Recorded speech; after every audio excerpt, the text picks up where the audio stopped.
Қайырлы таң, Таңшолпанның бүгінгі қонағы Қазақстан Республикасының еңбек сіңірген қайраткері, жазушылар және журналистер одағының мүшесі ақын Ханбибі Есенқарақызы. Сәлеметсіз бе, Ханбибі апай? Сәлемет.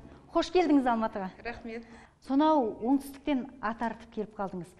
Сапарыңыз шығармашылықпен байланысты болар?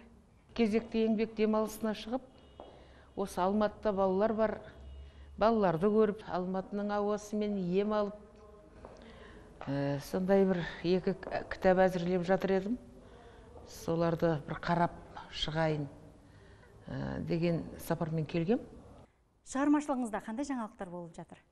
Биылғы жыл жемісті жыл болғалы тұр.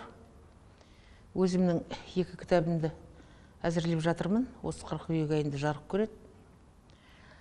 Содан кейін мен мынау 20-26 жылы шыққан Ақ жол деген газетінің Өзбекстаннан.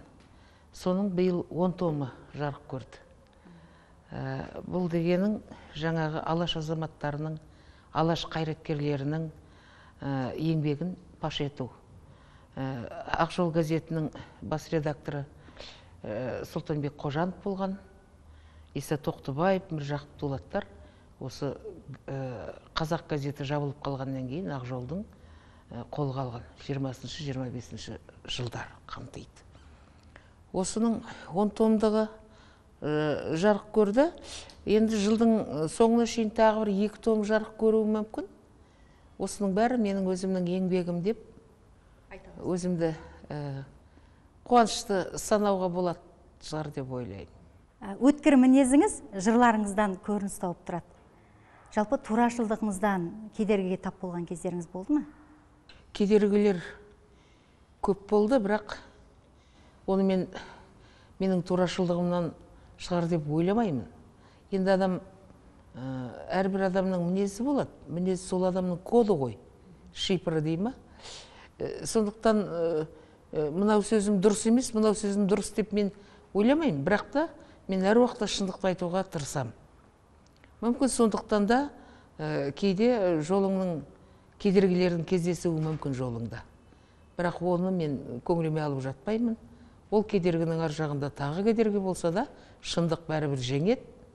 Шындық қиыншылықтарға сүрініп, қабынып барып, өзінің мәресіне жетеді деп ойлаймын. Соңғы шыққан сыр кітабы, жыр кітабы, бозарып ай туады, қызарып күн батады атты туындыларыңыз көпшілікке жақсы таныс. Тек кітаптар неге бұлай аталады? Ол кітаптарым біреу проза, біреу поэзия. Мен өзім қазір ойланып қарасам, мен поэзия мен прозаны қатар алып жүреді екем. Жалпы мені ақын деп танығанмен, менің жазушылық қырым ақындығымнан басым болып тұр қазір.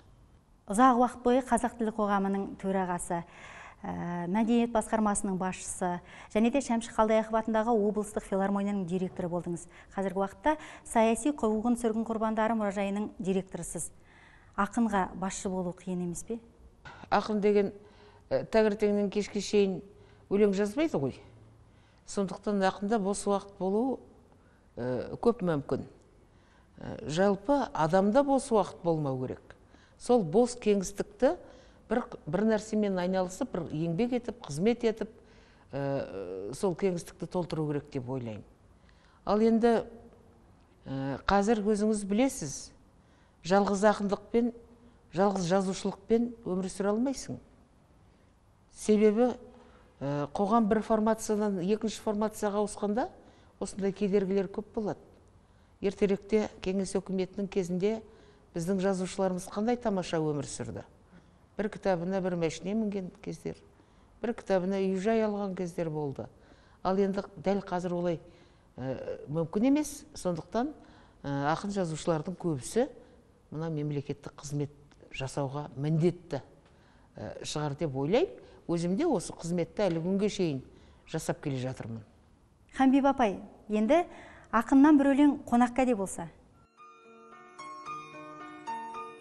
Дос іздедім, сабылып төлегендей, дос іздедім, қалың жұрт елегендей, дос іздедім, қуансам құшақ жайып, дос іздедім, сүрінсем жебегендей.